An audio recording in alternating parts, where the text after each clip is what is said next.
Olá, boa tarde, na paz do Senhor. Eu quero falar hoje de experiências com Deus e quero falar um pouco, né, da minha história. Lógico que eu não teria tempo, o tempo não seria suficiente para falar os momentos especiais que eu estive com Cristo mesmo sem merecer. Eu vou fazer um resumo de como foi que eu aprendi a ler. Olha, eu nasci no município de Pombal, Paraíba. Fui batizado num povoado por nome de Cajazeirinha, que hoje já emancipou-se, não é mais é, cidade, ou não é mais povoado, é uma cidade, não, já se desmembrou de Pombal. Mas certo é que eu sou filho daquela terra. Mas nasci numa família, ao todos, de 13 filhos. Então eram 15 pessoas na casa do meu pai. Minha mãe engravidou 15 vezes. Ela teve um aborto espontâneo. Ela nasceu uma criança doente, ganhou o nome de Bezalael, que faleceu com 6 meses de idade. E um dos meus irmãos morreu em um acidente no final da década de 80. Certo é que somos 12 ainda irmãos vivos, parte deles Ribeirão Preto, outros simpáticos na Paraíba e outros em João Pessoa. Mas eu quero resumir dizendo o seguinte: não tinha como estudar, morávamos numa roça, todos começaram a ir para uma escola isso no início da década de 70. Eu nasci em 62, muito pequeno, mas não tinha como aprender nada naquele lugar. Então, fomos logo para a roça, para trabalhar, todo mundo. Lá em casa, quem saiu menos, até mesmo o doutor Natan, que tornou-se depois, esse pessoal, saíram tudo. Só quem saiu realmente, nunca parou de estudar, foi a doutora Jussara. Né? Essa nunca parou de estudar, mas os outros primeiros, todos, foram estudar depois de seus 25 anos, 30 anos de idade. Porque a questão era trabalhar, não? Meu pai era aquele cara rígido, ele nos deu uma educação, ele nos deu uma educação que os bancos acadêmicos jamais davam. Ele nos ensinou que o nosso nome deveria estar acima de tudo. Mesmo sem ter condições de manter na escola, até porque nem escola tinha perto ali. Nem escola tinha perto. Certo é que os meus irmãos foram crescendo e foram viajando, outros, o Matheus começou logo a estudar, tornou-se logo eletrotécnico, Assis tornou-se fotógrafo e foram crescendo assim, crescendo assim. E eu saí de casa aos 17 anos e 6 meses.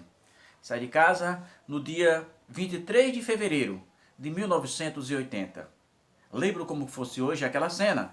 Estava limpando o arroz. Quando eu olhei por baixo das mangueiras, uma grande mangueira, vi o meu irmão Davi, que hoje é professor, mora em São Paulo, Ribeirão Preto, e ele vinha andando por baixo daquelas mangueiras, e eu disse: hoje é o meu último dia da roça. Certo é que foi mesmo, naquele último dia. Nem documento eu tinha. Correu atrás de meus documentos, voltou na cidade onde nós morávamos, e lá nem registro no cartório tinha. O cara lavrou, deu uma certidão de nascimento, mas não lavrou no cartório.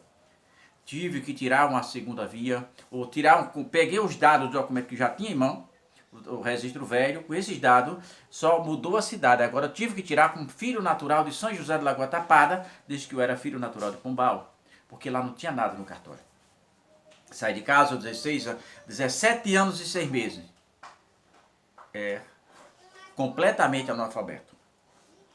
Vim trabalhar numa empresa de eletrificação rural no estado de Alagoas, morando em Paulo Jacinto. Era uma obra que saiu, nós moramos em Palmeira dos Índios, Paulo Jacinto e Viçosa.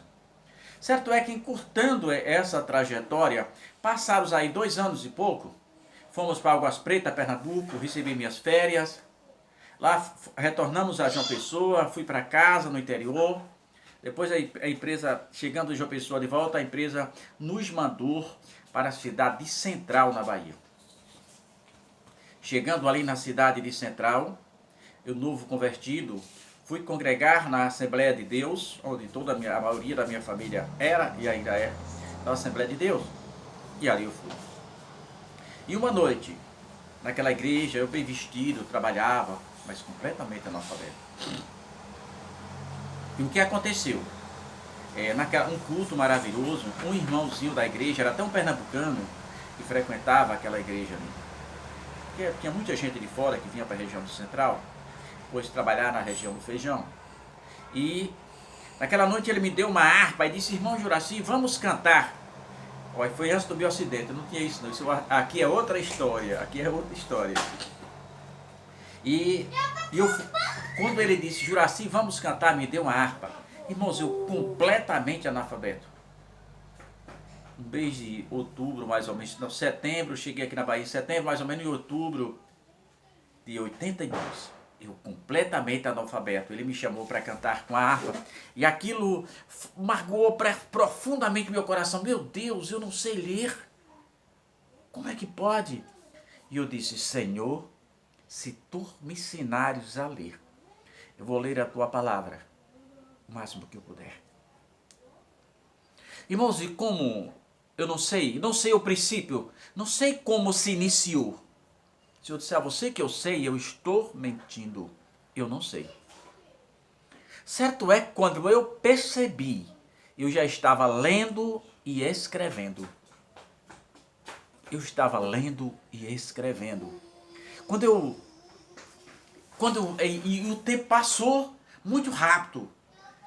E quando eu comecei a estudar, já aqui em Dom Macedo Costa, a partir dos 30 anos, eu escrevia, dominava as 4 operações de conta, né? Tá entendendo? E foi uma coisa de Deus. O que é que eu quero falar com isso? Quero não, estou falando que tudo é possível. Que tudo é possível quando você tem força de vontade, quando você quer, quando você se empenha, se esmera, Deus faz a parte dele. Deus não vai fazer nada que você pode.